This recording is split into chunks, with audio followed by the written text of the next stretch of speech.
Bienvenidos a Reflexiones para el Alma, un podcast de emociones al descubierto, un podcast que habla desde lo más profundo de las personas y demuestra que nada ni nadie es perfecto, pero podemos ser mejores que ayer, hablando con personas reales, sin máscaras ni libretos. Yo soy José Luis Mocha, un apasionado por la creencia de que el bienestar social nace de la paz y el bienestar individual. También creo firmemente que una buena salud mental es un pilar fundamental para tener una vida mejor. Así que prepárate. 3, 2, 1, iniciamos. Señores y señoras, muchas gracias por estar en un nuevo episodio de su podcast Reflexiones para el Alma. El día de hoy tenemos un invitado muy importante y muy conocido en el área de la psicología clínica, que tiene mucha experiencia y mucha sapiencia en el tema que vamos a hablar el día de hoy, que es la resiliencia. Amigo Yocto, qué gusto tenerte aquí, qué gusto saludarte. Cuéntame, ¿cómo estás?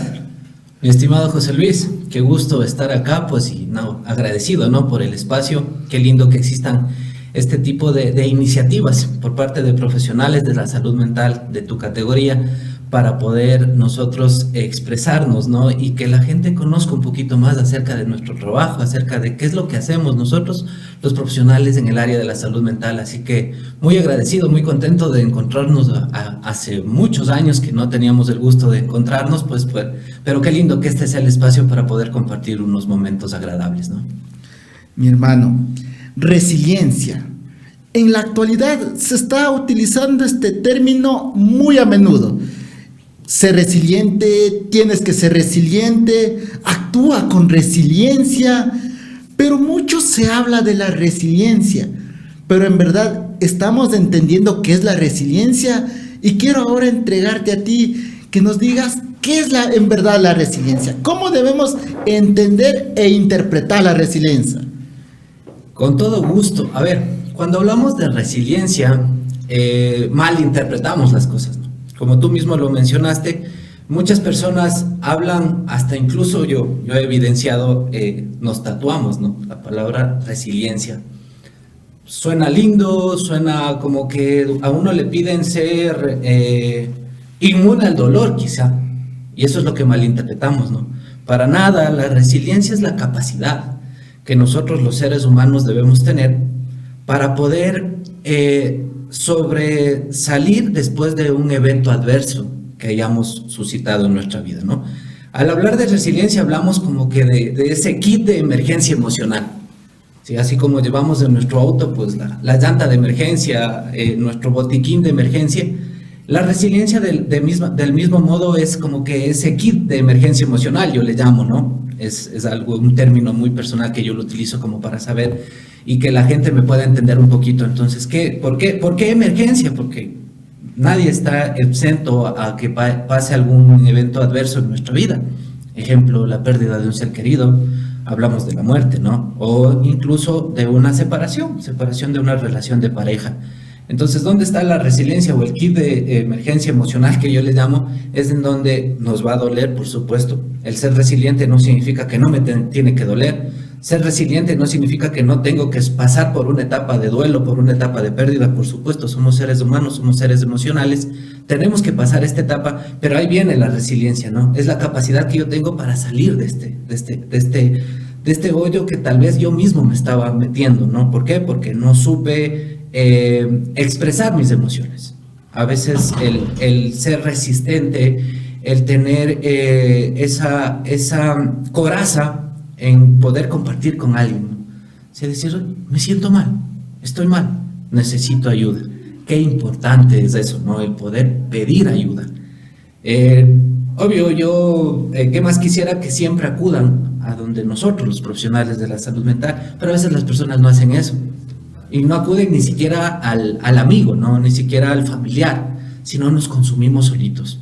Y nos creemos autosuficientes y pensamos que pronto sanaremos, pronto vamos a salir. Por supuesto, es muy buena la autosuficiencia, pero bien manejada, El creer en uno mismo está perfecto, pero hay momentos en los cuales necesitamos que alguien nos extienda la mano y nos diga, vamos, juntos vamos a salir de esto. Así que la resiliencia, como para ponerle un concepto un poquito más claro, es la capacidad que uno tiene para salir después de haber tenido un evento adverso, un inconveniente que me haya afectado emocionalmente. Lo económico afecta emocionalmente, por supuesto, pero ¿dónde está mi capacidad para decir, perfecto, tal vez mi negocio quebró, pues vamos a salir de esta? El doctor Boris, conocido psicólogo, psiquiatra dentro de la comunidad europea, dice: el dolor es inevitable, el sufrimiento es opcional. En esta frase que nos hace referencia que como seres humanos que tenemos esta capacidad emocional para reaccionar y responder ante diferentes estímulos que se nos vienen alrededor de la vida, es inevitable el dolor porque es una emoción natural, emocional ante estos estímulos que vienen sobre nosotros. Pero en esta parte que dice que el dolor es inevitable, pero el sufrimiento es opcional. ¿Cómo lo interpretamos esta frase, mi querido yo? Justamente lo que estábamos mencionando, ¿no? Al hablar de que una pérdida, de cualquier tipo, ¿no? Me va a doler, va a hacer que no me sienta emocionalmente estable como para yo seguir con mi vida normal, con mi vida cotidiana.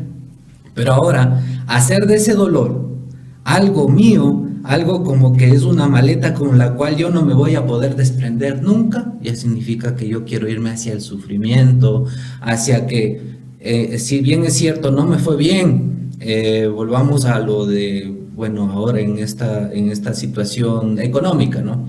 Quebré en un negocio, yo me pongo ya la maleta del sufrimiento, ¿no? Digo, no, es que no me va a volver a ir bien. Es mejor no volver a intentarlo, es mejor no hacerlo porque soy un fracasado y no quiero volver a intentarlo y nada, pues sí, respetando mucho creencias, religiones, la espiritualidad, que es muy importante, sí, pero a veces decimos que sea lo que Dios quiera y hasta ahí llegó mi lucha diaria, ¿no? Entonces me pongo a sufrir, me encierro en una burbuja de sufrimiento.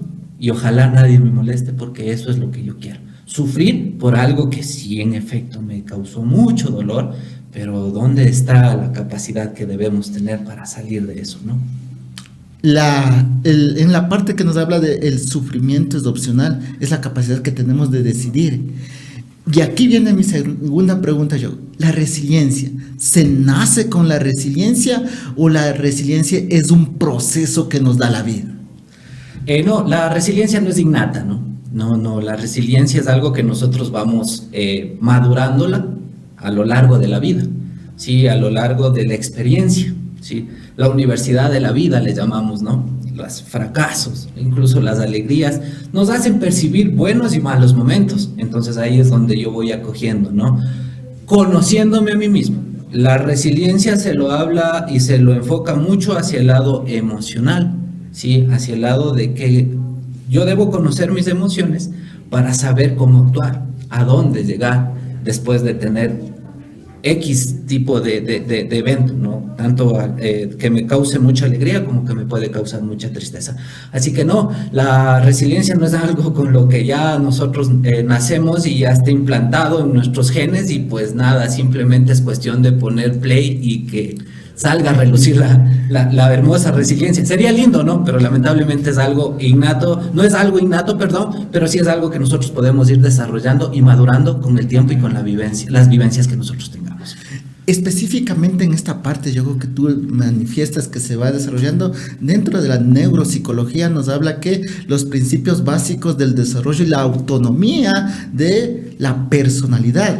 Y justamente estaba leyendo en esta parte de la neuropsicología de la resiliencia, que nos dice que la resiliencia tienen estos componentes, tienen estas características de aprendizaje, pero se desarrolla en los primeros ciclos de la infancia. ¿Por qué yo? Porque, por ejemplo, digamos que en mi hogar, mi mamá tiene las herramientas adecuadas. Por ejemplo, vamos a un ejemplo simple. Un niño comienza a caminar y este niño se cae. Si la mamá va y le arrulla, le dice, mijito, ya no, y a todos le pone sobre alerta, dice, no, veránle que no se caiga, veránle que no se lastime, y ya no le dejes caminar solo, denle la mano.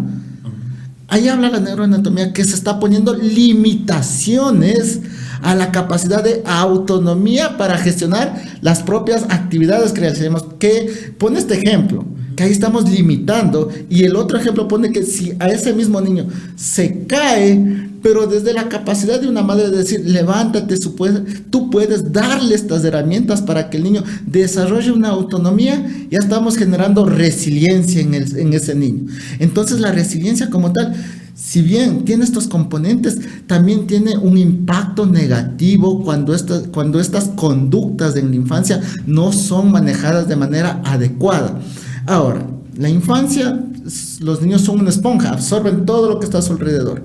Pero ya cuando vamos creciendo, vamos desarrollando la primera, segunda infancia, llegar a la adolescencia, cuando yo puedo identificar que mi hijo o yo mismo, un hermano, ya tiene ya tiene características, o cuáles son las características de la resiliencia. Bueno, como para poder determinar si una persona es o no resiliente, podemos irnos hacia la tolerancia a la frustración que nosotros tenemos, ¿no? ¿Qué es tolerancia a la frustración? Es saber cuando ya en una etapa adolescente, ya en adultos jóvenes, pasa algo a nivel académico, ¿no? Una mala nota, en la universidad tal vez un arrastre de una materia. Entonces nosotros podemos ir identificando qué tanto golpea esto a la persona en su lado emocional, ¿no? En que sí, es que esta materia no la logré pasar y ahí quedan los estudios, ¿no? Sí, no quiero, esto no es para mí, esto no se hizo para mí, pues hasta ahí llegamos. Entonces ahí ya vamos viendo que la tolerancia hacia esa frustración no está en un nivel adecuado, en un nivel esperado, ¿no? Simplemente me frustré y eso hace que yo no haga un segundo intento por lograr pasar esa materia. A nivel de la adolescencia, tal vez podemos hablar también a nivel académico, o a nivel del círculo social, ¿no? Problemas con el mejor amigo, con la novia, con el novio. Sí, hay una ruptura amorosa en la juventud, en la adolescencia, que es muy normal, ¿no? Es parte del enamoramiento, de los fracasos y rupturas amorosas, de la separación. Entonces ahí vemos qué tanto, ¿no? Qué tan va a llorar, va a sufrir, por supuesto. Como tú lo mencionabas, somos seres emocionales y necesitamos siempre también de esa compañía, ¿no? Hablando ya desde el lado sentimental. Entonces ahí vamos a ver cómo él o ella comienza a salir de esta pérdida, ¿no? Después de varias semanas de aislarnos un poquito de la familia, por supuesto, está correcto, debemos dejarle que esa persona supere esta pérdida, ¿no? Pero si nosotros ya vemos que esto se está volviendo un poquito ya más complicado, ya no solo a nivel de él como persona al relacionarse con la expareja, sino ya con la familia, ya no quiere compartir, el colegio lo despreocupa mucho. Entonces ahí podemos ir viendo que la frustración que tuvo por una pérdida amorosa no está siendo canalizada o manejada de una buena manera, ¿no? De superar esta ruptura, de superar este duelo y seguir con nuestra vida cotidiana. Así que son ciertas circunstancias de la vida que nos van permitiendo ir identificando si nuestro hijo, nuestra hija, hermano, hermana, primo, cualquier familiar, pues está atravesando por una situación en donde la resiliencia no está siendo bien marcada en su vida cotidiana. Perfecto, en esta parte que tú bien lo explicas, son estos eventos que van a mostrar la capacidad que tengo de generar esta resiliencia asertiva. Y ahora, ¿la resiliencia es lineal o tiene sus ondas de bajadas y subidas? ¿A qué me refiero con esto? Una persona que ya ha aprendido a ser resiliente, como lo mencionas, la resiliencia es la capacidad de sobresalir ya de un evento como tal, de un evento traumático, un evento que ha generado algo negativo en la parte emocional. Si esta persona ya aprendió eso, ¿significa que ya siempre va a poder salir de cualquier trauma, de cualquier evento? ¿O por ahí algo va a fallar y caerá? ¿Cómo funciona esto de la resiliencia en las personas? Claro, una cosa es llegar a tener conciencia o saber qué realmente es la resiliencia, si soy o no resiliente, si yo tengo esa capacidad de salir a pesar de las circunstancias adversas que se me presenten, pero no siempre. Los seres humanos pues estamos expuestos a muchos eventos adversos, unos de una magnitud muy baja y otros de gran magnitud, en donde ya las emociones, en donde ya nuestra cognición ya no está como para decir, no, es que yo soy resiliente y yo voy a lograrlo solo. Sí, no, tampoco vamos a caer en la autosuficiencia, en el egocentrismo, en ser una persona que no necesita ayuda de nadie para poder salir. Entonces, claro que la resiliencia es algo muy importante al hablar de salud mental, al hablar de nuestras emociones, el que nosotros sepamos reconocer y manejar estas emociones. Pero va a existir un evento en donde realmente a esa persona le golpee tanto, refiriéndome a las emociones, en que ya no voy a poder salir utilizando simplemente mi resiliencia. Ahí es donde viene el pedir ayuda, ¿no? Ayúdame.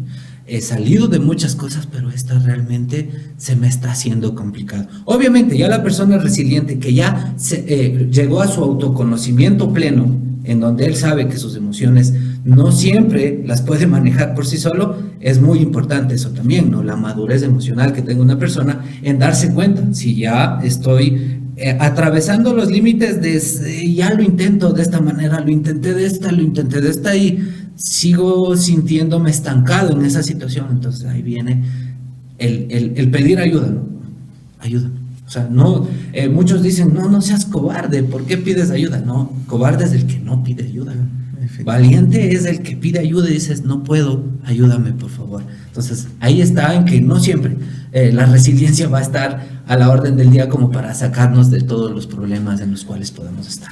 Yo quiero que me ayudes, y aprovechando de tu experiencia en el manejo de la clínica, quiero que me ayudes con este evento como tal, de un paciente en consulta.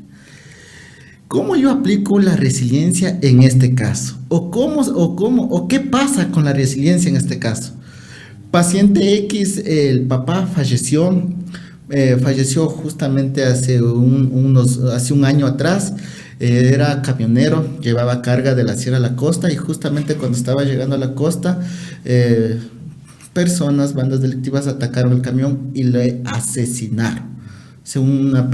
Buen padre, que amoroso, por referencia de la propia hija, no consumía alcohol, nada, era buen padre, cariñoso, practicaba muchas actividades. Le pasa esto, un dolor fuerte para la paciente, para fallecer así. Y después de un año, literal, un año cumplido, el hermano se suicida. El hermano de 17 años se suicida. ¿Cómo le digo bueno, cumplía 18 años, digamos, a esa persona, a esa joven de 18 años, ¿cómo le digo ser resiliente? ¿O cómo le explico estas eventualidades de la vida, que hace un año asesinan a su padre y directo, cuando cumple el año de fallecimiento de su padre, su hermano menor de 16 años se suicida por el evento anterior? Bueno, ahí estamos hablando de un caso de duelo, ¿no? Una pérdida. Primero, si ya fue nuestro paciente o comienza a ser nuestro paciente, pues vamos a evaluar qué tan superado estuvo primero el duelo de su padre, ¿no? Sabemos que, hablando de tiempos, no me gusta poner tiempos al momento de superar un duelo, superar una pérdida, tiene sus etapas, pero hablamos que ya después de los 6 meses ya se convierte en un duelo patológico, al ya no poder superar esta pérdida. No me refiero a olvidar ese ser querido, sino seguir nuestra vida normal después de haber pasado todas las etapas de duelo. Entonces, tal vez ni siquiera logró superar la primera pérdida de su señor padre, que fue bastante traumática, y después, al cumplirse un año, pues pierde a su hermano. Entonces, acá ya viene un trabajo psicoterapéutico, y ya no estaríamos hablando solo de resiliencia. Pongámonos en los zapatos de esa persona. ¿Bastará con ser resiliente? Imposible, ¿no? Ahí vienen terapias que podemos trabajarlas en donde ayudar con el duelo de esta persona, sí, un paso principal, pero lo que debemos hacer es una reestructuración cognitiva. También podemos irnos hacia el mindfulness, es algo que está muy... Las técnicas de última generación. Sí, exacto, excelentes. Sí, puedo decir que he tenido la oportunidad ya de trabajar, porque valga la oportunidad, dentro de mi formación de cuarto nivel, pues fue con terapias de tercera generación, en donde el mindfulness está como base, se podría mencionar, y funciona mucho, pero ¿es para qué? Para tratar a esta persona que pueda manejar esas emociones. Cuando venga un recuerdo de su hermano, venga un recuerdo de su padre, pues poder canalizar estas emociones, que obviamente va a doler, obviamente va a causar tristeza, pero ahí sí ya no nos vamos solo a la resiliencia, sino que vamos a pedir ayuda. Y ahí viene tu explicación teórica, científica, desde la parte del manejo terapéutico. Y te mencioné este caso porque de aquí viene, para todas las personas que nos están observando, la mala interpretación del ente social. ¿A qué voy como mala interpretación? Le pasó este evento a esta paciente. Familiares, amigos, todo. En el segundo evento, la respuesta que pudieron darle de consuelo a esta persona es: tranquila, tú ya tienes experiencia con lo que pasó con tu papá. Ahora se te va a hacer más fácil sobrellevar lo que le pasó a tu hermano. O sea, esas malas interpretaciones sociales, familiares y de amigos que hacen interpretar que, hablando de la resiliencia, que a una experiencia que le pasó como tal, creer que eso le va a dar fuerzas para sobrellevar una segunda experiencia. La sociedad debe entender que es una situación que merece y tiene que ser manejado clínicamente. Por todas las situaciones, ninguna persona va a tener una capacidad para afrontar y absorber eventos de magnitud, de un impacto psicológico tan fuertes, y creer que eso va a ser una experiencia para manejar de manera adecuada. Estos temas de cómo la sociedad, los entes sociales quieren manejar la resiliencia como tal, tienen un contenido que, por ejemplo, es cultural, es manejado. Por ejemplo, el tema de que si antes fue así, por ejemplo, vamos al término de las crianzas dentro del hogar. Hay muchas personas que en consulta te debe pasar que dicen que llegan con sus hijos porque dicen que el motivo de consulta supuestamente les llevan a los hijos porque los hijos tienen problemas. Y dentro de consulta dice, no es que, por ejemplo, es que yo como padre tengo que corregirle a mi hijo, pero yo lo que le hago a mi hijo no es nada. A mí mi papá me cogió y me hacía esto, y mire yo cómo estoy. Nadita, yo no tengo ningún trauma, ningún nada. Entonces, esto nos da a entender que, por ejemplo, la sociedad viene con estas creencias, con estas interpretaciones, y quieren ponerle en una práctica clínica. ¿Cómo manejamos esto, Jo? Por supuesto, una de las situaciones más adversas que podemos encontrar nosotros como psicólogos, pues es los modelos de crianza, ¿no? Que vienen lamentablemente en épocas pasadas, si podemos hablar, ¿no? Que los padres eran mucho más estrictos, mucho más no tan emocionales para poder reprender una conducta no deseada de un hijo, ¿no? Sí, en efecto, conocemos, quién sabe, dentro de nuestras familias, pues las hemos vivido, pero ahí está el donde nosotros tenemos que involucrarnos con la familia para ir viendo, ver la forma en que vamos a ir rompiendo estos modelos, ¿no? Desestructurando estas cadenas que sí, a mí mi papá me pegaba y yo no estoy traumado, doctor. Sí, ¿está seguro que no está traumado? O sea, ¿por qué agrede a su hijo? Y aquí viene esto curioso, justamente en lo que dice yo. Dice, el ejemplo como tal, y yo no estoy traumado. Y le preguntas, ¿va por su tercer matrimonio? Exacto. Problemas con el alcohol, problemas con el control del aire, pero no está traumado.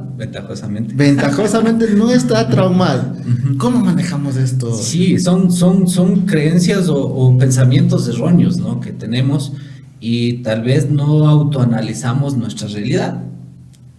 Tú lo dijiste, llegan a consulta pues con su hijo, problemas de conducta en el colegio, ¿no? Es que ya realmente no sabemos qué hacer, o sea, es intratable. Ya buscamos 1000 formas de castigarle y no entiende de por qué, ¿no? Entonces ahí viene, perfecto, hacemos que el niño, el adolescente salga de consulta y nos quedamos con los padres. Ahora sí, convérsenme, ¿cómo es su relación? ¿Cómo es su dinámica familiar? Primero, padres separados, vinieron a consultas porque dijeron, ya no sabemos qué más hacer, pues llevémosle al niño, a la niña o al chico, la chica al psicólogo. Los padres separados, si no viven juntos, cada quien ya vive con su pareja. Entonces, ¿y cómo están haciendo? O sea, sus parejas, ¿cómo es la dinámica con su hijo? ¿Qué tanto afinidad existe? Entonces ahí vamos nosotros hablando de constelaciones familiares, de ver cuáles son las características de cada uno de estos dos hogares que tiene el niño, porque prácticamente ya son dos hogares, para encontrar falencias en la dinámica familiar, falencias en los modelos o en qué tipo de crianza estamos manejando. Tal vez papá, como no les ve siempre, pues ahí va y les ve los fines de semana. Da todo, complace en todo. Dice, no, yo solo les veo los fines de semana. Por favor, portaránse bien, hagan caso a mamá. Hasta luego. Entonces, mamá trabaja. A veces el hijo o la hija mayor se queda a cargo del cuidado de sus hermanos menores porque la madre tiene que trabajar. Entonces ahí viene, ¿no? Algo que nosotros tenemos que tener muy claro, que del 100% de casos de problemas conductuales, de problemas, inclusive ya hablando de consumos de sustancias y cosas similares, problemas conductuales, ya podemos estar hablando de que el problema nace en el círculo familiar, en el círculo más cercano. Entonces, el trabajo en familia, un trabajo sistémico, es muy importante para poder reconocer cuál es el inconveniente que está causando, que no solo sea este problema de conducta del niño, sino ahí ya vamos identificando muchos problemas más, como tú mismo lo mencionaste, abuso de sustancias por parte del padre, por parte de la madre, por alguien cercano a la familia. Entonces, obvio que eso afecta, son problemas psicosociales que afectan en gran manera a las personas que están utilizando como modelos de estas personas adultas, ¿no? Que en efecto los padres o quienes estén bajo la crianza de los hijos, pues son el espejo en el cual se están reflejando cada uno de estos niños o adolescentes, ¿no? Yogo, y aquí está la mala interpretación o la mala utilización del término resiliencia. Eres mal padre, cambia, sé buen padre. Tienes problemas con el alcohol, deja de tomar. Tienes problemas con la ira, cambia, deja de hacer. O sea, hacemos una interpretación que con 2, con 3 palabras, con el consejo del amigo, del primo, creemos que ya es una solución. Y muchas personas interpretan eso como resiliente. Ya, ¿hasta cuándo? ¿Cómo? Ya. O sea, tienes que ser valiente. ¿Para qué vas a ir donde el psicólogo? ¿Para qué vas a ir a terapia? Y nos damos cuenta que no es que la resiliencia es una capacidad de transformación. Es una herramienta, sí, que debemos manejarla. Pero cuando ya no está en la capacidad de tener las herramientas o utilizar la autosuficiencia como evidencia para saber, ya se entra ya en conflictos más agravantes para la individualidad de la persona y por ende para el grupo familiar y para el núcleo social que viene a ser la familia. Hablando un poquito más de la resiliencia, mi estimado Yogo, ¿será que nos expliques, y tú que trabajas y ahorita me lo comentaste, cómo está el manejo de la resiliencia en nuestra adolescencia, teniendo 2 antecedentes negativos en nuestra sociedad? El primer antecedente negativo, la pandemia. Estar encerrados, la ausencia del contacto social, interacción social, primer evento de la pandemia, y ahora el problema que ahorita estamos atravesando, los conflictos políticos que han llevado a la migración y a la desarticulación familiar. ¿Cómo está la resiliencia en los adolescentes? Bastante complejo el poder hablar o pedir que un adolescente, un joven sea resiliente, ¿no? Tú mismo lo has mencionado, la pandemia fue un golpe sumamente fuerte a nivel emocional para todos, si no me excluyo. Si bien es cierto, uno es el que debe manejar esta situación emocional y todo, pero nadie estuvo preparado. Lo habla Rodrigo, ¿no? Una persona que ya tenía su formación profesional y todo lo demás. Yo no me sentí preparado para manejar ni siquiera mis propias emociones, peor aún para poder dar ese soporte, ¿no? ahí vino el auge de los primeros auxilios psicológicos y situaciones así, que nos obligaron a nosotros también como profesionales a, hasta cierto punto, autoeducarnos en esta situación, ¿no? Entonces, pedir resiliencia a un adolescente, el adolescente mutante que yo le llamo, que está por su adolescencia, pues viene de adolecer, de dolor, de cambios bruscos, no solo físicos, sino emocionales. Entonces, ¿cómo podemos pedir resiliencia a una persona que recién está conociendo el mundo? Y el mundo se hizo conocer de la peor manera para ellos, ¿no? Primero una pandemia, ahora crisis económicas que tal vez ellos no lo sientan en primera plana, ¿no? Pero sí el ver a un papá desesperado porque su sueldo no avanza, porque tal vez tiene que doblar turno para avanzar a cubrir con las necesidades de una familia. Entonces, manejar esto de la resiliencia en el adolescente es una situación no imposible, pero sí bastante compleja porque a nivel educativo, que es en el lugar que ahora me estoy desenvolviendo, pues uno tal vez puede abordar hasta un cierto punto, ¿no? Al adolescente, que se le ve que hay falencias en lo académico, tal vez en lo conductual, perfecto, se trata, se ve que tal vez existan problemas en el hogar, perfecto, se llega a determinar eso, pero ahí vamos a preguntar el por qué vienen los problemas, ¿sí? Conversamos con el padre de familia y dice que vea, o sea, yo no puedo estar con ellos porque tengo que trabajar, sino ¿de dónde comemos? Entonces, hacerle que el adolescente vaya entendiendo un poquito la realidad, ¿no? La realidad de que para ellos, solo cuando ya lleguen a su edad adulta, cuando ya sean cabezas de hogar, pues ahí simplemente van a darse cuenta la necesidad que hay de trabajar y de obtener recursos económicos para poder subsistir como familia. Es algo que se tiene que trabajar muchísimo, sí. Sí hay que dar un punto a favor en la implementación de estrategias que se están dando dentro de los establecimientos educativos al hablar de acompañamiento psicosocial, súper importante, pero es un camino muy largo para recorrer, ¿no? Para poder llegar ya a decir, sí, ahora se implementa esta estrategia y créanme que los adolescentes pues van manejando una resiliencia muy fuerte, una resiliencia que pueden ellos ejercer en su vida cotidiana. Se trata, sí, de manejar mucho lo que es el autoestima, que es parte fundamental para la resiliencia. Si yo no me amo, si yo no tengo ese amor propio, pues ¿para qué salir adelante, no? ¿Para qué superar este evento? Pues ahí viene trabajo muy, muy, muy titánico que se puede tener, aún más cuando la persona no quiere ser ayudada, ¿sí? Tú lo mencionaste y decías, sí, oye, pero si no es para tanto. O sea, mira, yo también pasé por lo mismo y no sufrí tanto. Somos seres únicos e irrepetibles.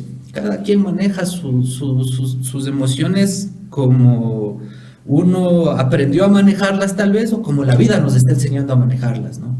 Entonces no podemos pedirle que una persona que ni siquiera los gemelos idénticos llevan las mismas características emocionales, peor aún una persona que es muy distinta, hablando de genes, de familiaridad y todo, maneje los problemas como nosotros los hemos manejado aparentemente. Así que la adolescencia es una etapa muy linda, pero también muy compleja, que hay que entenderles un poquito, ¿no? Y eso se les pide a los padres en casa, ¿no? De que no es que el adolescente quiera portarse rebelde o quiera, porque es su antojo, ponerse en contra de lo que los padres quieran, ¿no? Es propio del adolescente, es propio de ese cambio emocional, cambio físico.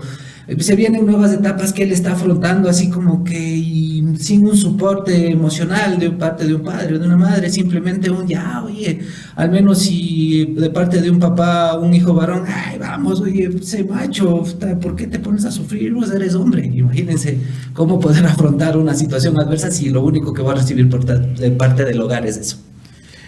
Rodrigo, qué excelente tema acabas de tocar con este proceso de aceptación y entendimiento de los procesos conductuales en los adolescentes. Pero aquí me viene una inquietud, Rodrigo.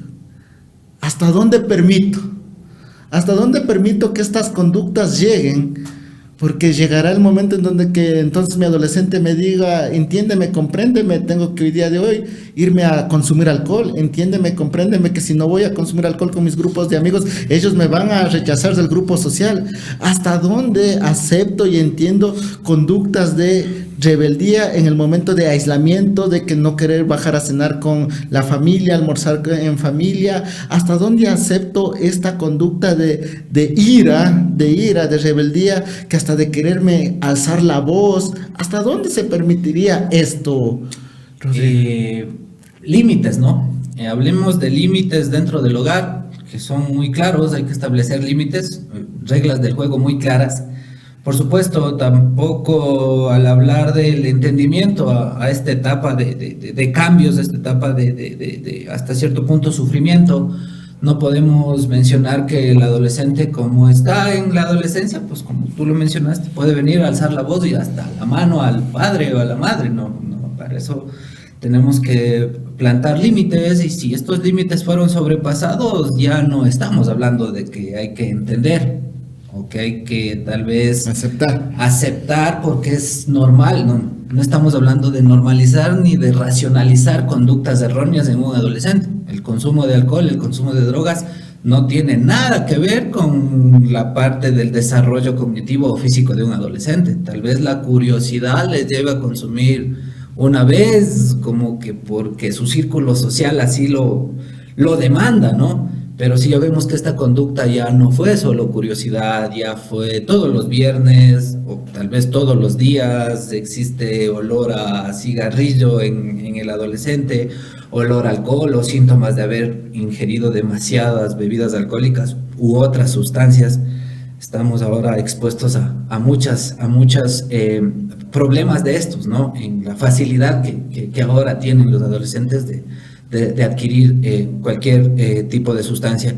Entonces, sí mencionar esto, ¿no? De que el poder aceptar o el poder tolerar ciertas conductas normales en un adolescente no quiere decir que vamos a sobrepasar límites y que ya las conductas propias de un adolescente se vuelvan en conductas ya vandálicas, ¿no? Inadecuadas, por supuesto. Inadecuadas dentro del proceso de crianza. Rodrigo, para ir cerrando este episodio muy interesante, nos has llenado de mucho conocimiento, estrategias y conceptos que no se conocía. Quisiera que para ir cerrando este podcast nos dejes recomendaciones o qué hacemos para mejorar nuestra resiliencia o cómo trabajo para mi resiliencia, Rodrigo. Trabajar la resiliencia es trabajar en uno mismo, ¿no? Trabajar en el autocuidado. Estudios lo han demostrado que dormir bien, alimentarse bien, hacer deporte es algo súper fundamental para nuestra salud mental, para mantener un equilibrio en nuestra salud mental y obviamente un equilibrio emocional, ¿no? El preocuparse por uno mismo, por su salud física y por qué no por la salud mental. Entonces, algo muy importante que se recomienda siempre a la ciudadanía, a todos los seres humanos, pues es que no nos despreocupemos de esto, ¿no? De lo tan valioso que tenemos, que es la salud mental. Habíamos topado un tema de pandemia, ¿no? Ahí es donde la gente comenzó a despertar este interés porque qué tan importante es nosotros tener esto a la mano de alguien que nos pueda asesorar al hablar de emociones, de chuta, y cómo manejo el encierro y ahora qué hago, cosas por el estilo.